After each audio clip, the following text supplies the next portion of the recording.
Okay, what is everyone up to today?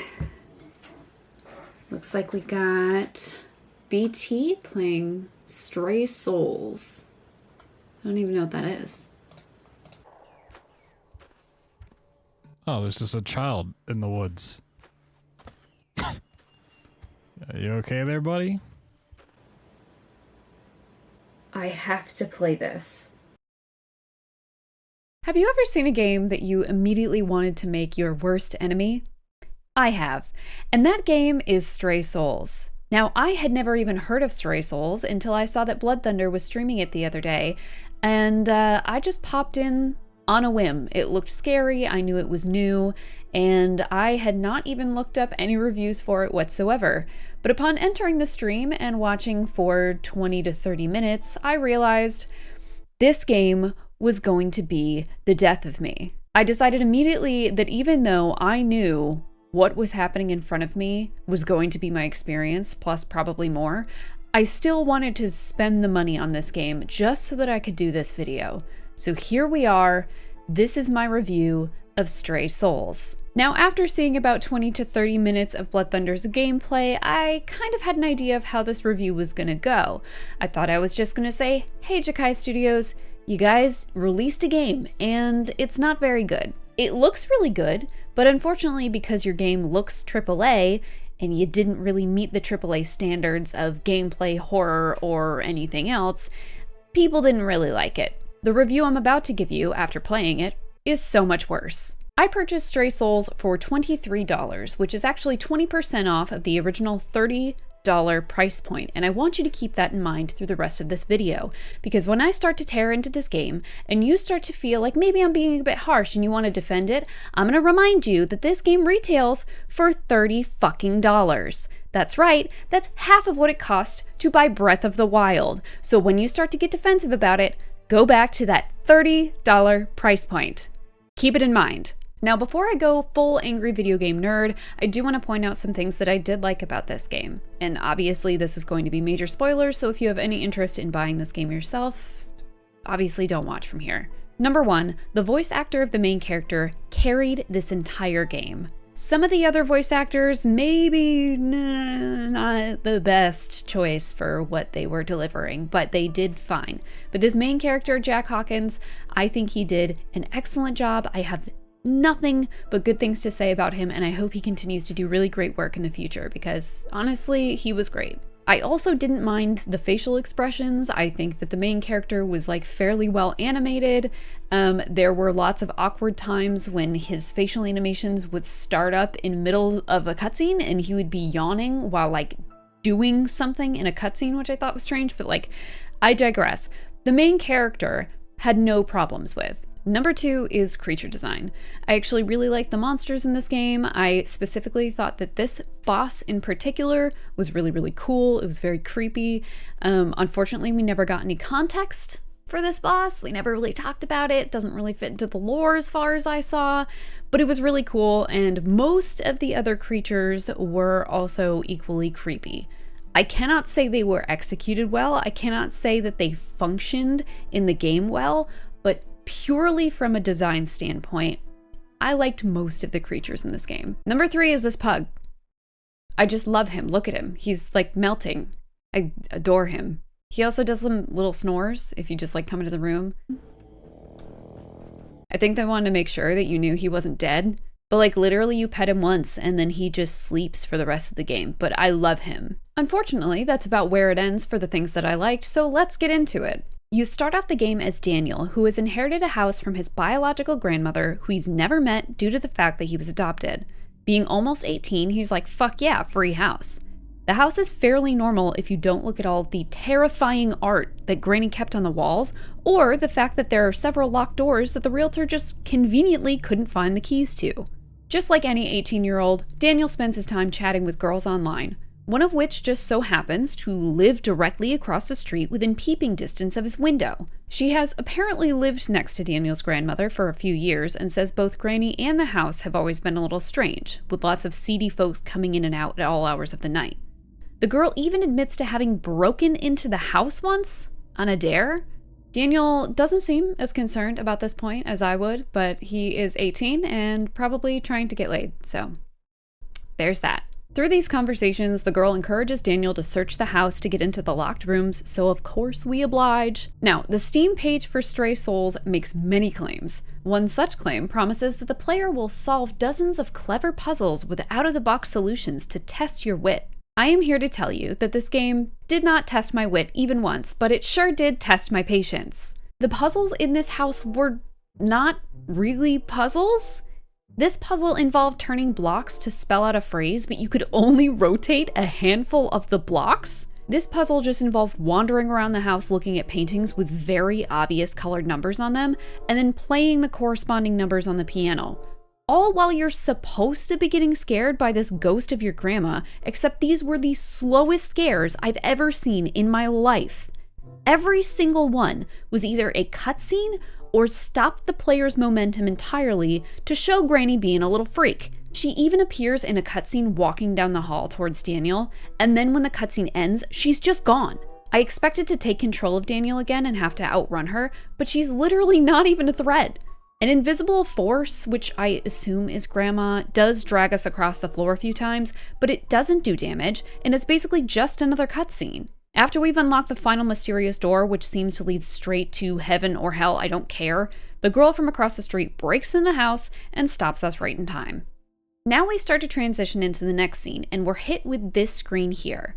Okay, I think to myself, this is a little weird, but maybe they just wanted to make sure that you knew damn well what was going on between these two cutscenes.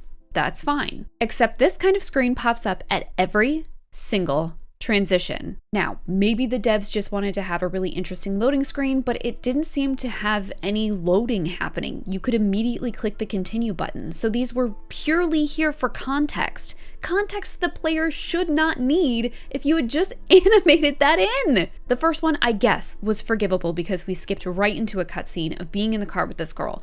The rest of them, however, you'll see. So you're now in the car and you find out that this mystery girl is actually Daniel's sister Martha, which is a little weird considering you were just low-key flirting with her over text, but I digress. Martha, referred to as Marty, tells you she knew you were going to move into your grandmother's haunted house and that she's been waiting for you for years. Now, this is where we get our first dialogue options. There's nothing about this dialogue screen that indicates that your choice of dialogue is timed, but if you don't choose an option, the game just chooses for you. As if the devs were like, Until Dawn is a popular game, let's do that, but like not tell the player that's what's happening.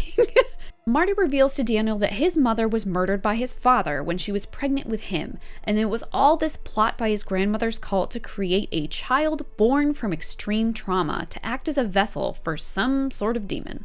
And of course, that child could only be of use once they turn 18, and it just so happens to be Daniel's 18th birthday. Hooray! Marty insists for some reason that she needs to find out if their father is buried in a nearby cemetery, so you head off that direction, but not before a tree conveniently blocks the road in front of you. Marty is then like, yeah, I totally want to go to this cemetery, but I have like some shit to do in the trunk, so actually you should go instead of me, and like I will meet you there.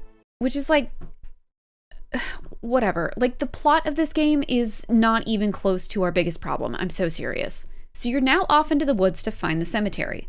The game finally gives you the ability to sprint, and you also now get Dark Souls rolling capabilities, which honestly was so funny to me, and I low-key loved it. It was the only interesting thing about combat at all because the enemy encounters were so lazy. This entire section was just running to dead ends to trigger dialogue or cutscenes and shooting small groups of enemies. I will say, again, no qualms about the enemy designs in this section. The dog-like creatures were fast enough to be annoying, and the taller monsters, while kinda goofy looking, were fine. I did have an issue, however, with this fucking shit.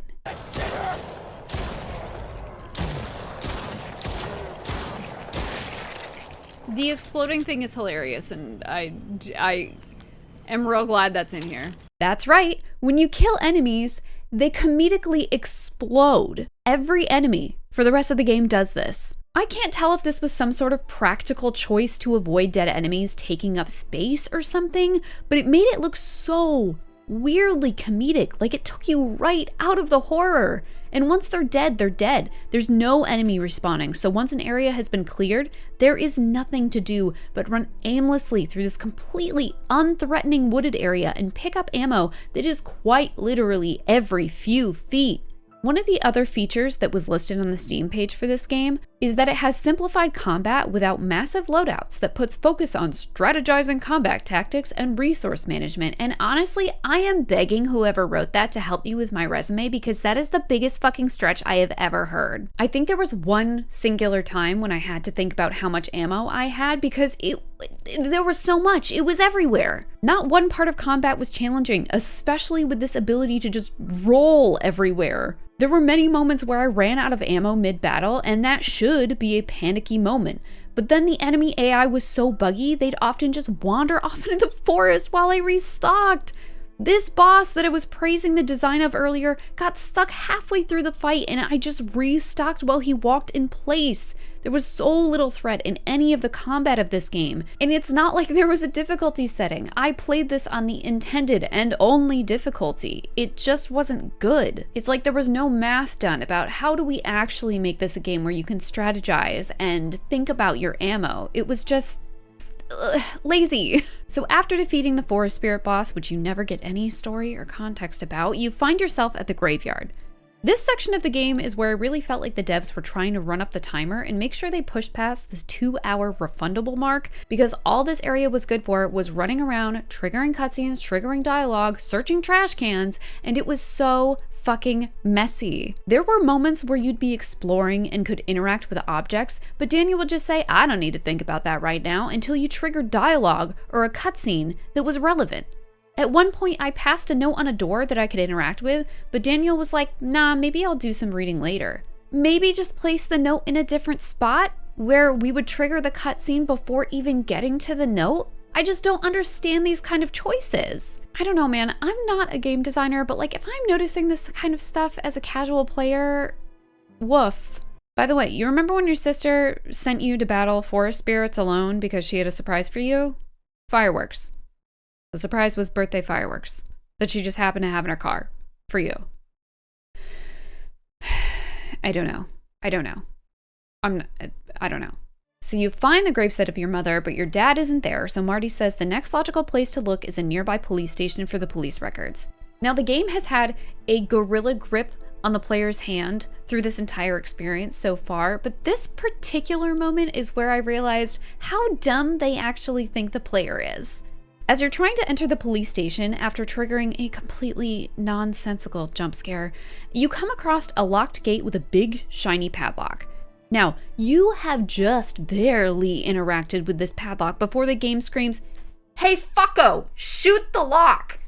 Like, we can't even take a second to think about it. They literally just stole an opportunity to glean just like the smallest bit of satisfaction out of solving a really simple problem.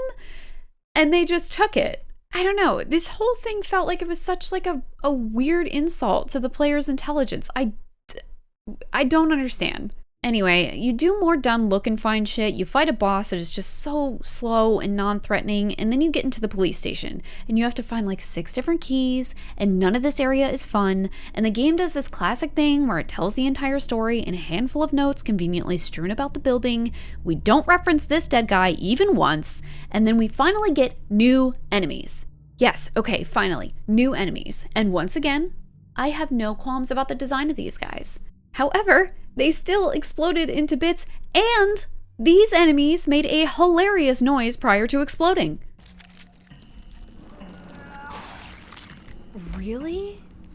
Also, these guys have no arms, so their only attack is this funny little kick. I can think of so many other things they could have done that would have been more threatening than this thing doing a grand battement in ballet class, but like, you know, like I said, not a game dev, don't know. But the enemies were pretty reminiscent of Resident Evil. I can see that connection. However, unlike Resident Evil, they were not well executed. The only reason I even knew the first enemy was loose in the building was because my sister was cowering in a corner over here, and there was spooky music playing. The entire police station had the potential to create some really eerie monster encounters with how many tight corners and small rooms there were, and it just didn't do that. In Resident Evil, you're nervous to walk into a room because you know that some scary shit is hiding in there. Stray Souls didn't even attempt to hide enemies or incorporate them naturally into the environment for the player to encounter. In fact, you only encountered monsters in small batches after grabbing an item or interacting with a locked door. At one point, the player is purposefully facing a window in order to grab an item, and they just pop into existence in front of you. It made me think that maybe the devs were relying on this weird, nostalgic Silent Hill-esque gameplay to carry the game, but it just didn't work. They even reused the same headless kid jump scare in this section for the third time with absolutely no context or reason. It's like they needed to meet some sort of quota for this to be considered a horror game and just started throwing shit in willy-nilly. Back to the story, Daniel and Marty find the police file on their mother's murder and realize that the house that it happened in is close by, so that's the next place they should check. Check for what? I literally can't remember. I was watching back the footage to write this part, and I still didn't know what the fuck was supposed to be happening here. It's probably fair at this point for the player to assume that Marty might be in on this turning Daniel into a summoning beacon of sorts, but spoilers, we never get closure on that. We never will. After another relatively uninteresting boss fight, we make it to the most Silent Hill looking section of the game, and I'm gonna be real with you, the hilarity of this game's antics had really worn off at this point, so I think I was probably being more critical than I needed to be, but goddamn did this section suck. For a game that claims that you can decide whether you want to fight hordes of nasty creatures or run for your life, this section was just a long series of clear the enemies to continue. It literally locked you in place until you killed everything, which ended up being extra annoying when enemies would get stuck and seemingly disappear for minutes before reappearing so you could kill them to progress. Nothing of actual interest happened in this section of the game, except it was the only place that I died the entire playthrough, so I don't know, congratulations, Stray Souls. Alright, so you've cleared this area, and now you are finally at the house, and this feels very endgame, thank God. Now, my hopes and dreams at this point are in shambles on the floor, but for some reason, I am still holding out for this game to give me something good. We need to find a combination lock to get inside the house through the locked basement door. I search around the house, and I see this note telling me to go to the hill. Okay, interesting. There are a few hills. Let me pick one and look back at the house. Is that a 4 I see? Yes! Yes, it's the number 4! Oh my god, is this joy I'm feeling? Have they managed to sneak in one interesting puzzle? Okay, calm down. Go to the next hill and see what the number is. What? The code is just hammered to this tree? So this wasn't a clever puzzle? At all? It was at this point that I knew this game would never be in my good graces. I had believed for the very last time. Jump scare, naked dad, why is he here? Who the fuck cares? Side note, this dude's voice actor sounded way too chill for this entire situation. You'd be doing me a favor, son. No need for the theatrics, I just wanted to give you something that may help. Neck is snapped, sister is possessed, we gotta save her. Time for the ritual, but first, find candles. And I know this because it gave me another unnecessary explanation screen. You remember those? We get so fucking many for the rest of this game. Just like I was tired of playing this game, the devs were tired of programming the game and just threw up these explanation scenes at every transition. No need to animate things when you can just show the text. So we're finding candles to start the ritual to finally summon and kill our grandmother. I think that's what we're doing. I can't remember because I needed to consult a walkthrough for several points of this section because the candles were so difficult to find. You only need to find one before you get pulled into, you guessed it, the woods again. The entire end of this game was just going back and forth between the woods to get candles. And if you want to know just how sloppy the end got, we got the final candle as well as the screen telling us we got the final candle and summoned and fought Grandma with said candle, and then we get pulled into the woods again where we don't grab any candles because we're supposed to be done with the candles, but then we get another screen that claims we grabbed the final candle again? Like the devs forgot what was going on in their own game? Huh? We descended to the basement of this house for one final stupid fucking boss fight with just the most nondescript, dumb-looking flesh monster with the worst screen shake I have ever seen. And we finally get to put this game to rest, but not before the game gives us one more dialogue choice. As it turns out, our dad is not dead, and he thinks hanging himself will end this nightmare to bring Marty back from wherever she went. We can choose to either save our naked dad, do nothing, or take matters into our own hands. And that is the one I chose because who the fuck cares how this game ends at this point? And then I shot my dad. That's right. You take matters into your own hands by just doing what he was gonna do anyway. I actually did go through and watch somebody else do the other endings because there was no way I was going back and doing that myself, and they are possibly dumber than the one that I chose. If you choose to save your dad, you make this speech about how it wasn't his fault, and then your dad just like ascends to heaven and turns into a gravestone. I laughed out loud at this. If you choose to do nothing, you hear a neck snap and your dad is he's dead. Game over. What happened to Marty? We will literally never know. The game just doesn't deem it necessary to even talk about that. I don't know if it was leaving it up to being a sequel. God, I hope not. But my headcanon is that she was just absorbed into the house and then became the star of the 2007 movie Monster House. That's where it is. I saw on October 26th that Jakai Studios tweeted out that they wanted to push an update for the game and they really wanted user feedback. But this whole thing goes so far beyond just being glitchy. It was lackluster, it wasn't fun, and it was a mess. It was funny for like the first hour, and then that completely wore off and it was a chore. And this isn't their first time making games. These are experienced devs that came from Bloober, which, depending on your experience with Bloober games, you can take that or leave it for what it is. But my point is, this is not their first game as game developers individually. They've done this before, and to be honest with you, just kind of felt like a money grab. I don't know, I really hope the best for this studio, I truly do, but what they put out was unfinished and unacceptable for $30 fucking dollars. I think they probably have the potential to make some really cool stuff, but that wasn't it. Anyway, that was my very long rant. I bought this game so you didn't have to. Enjoy some clips from the stream, and I will catch you all in the next one. Goodbye!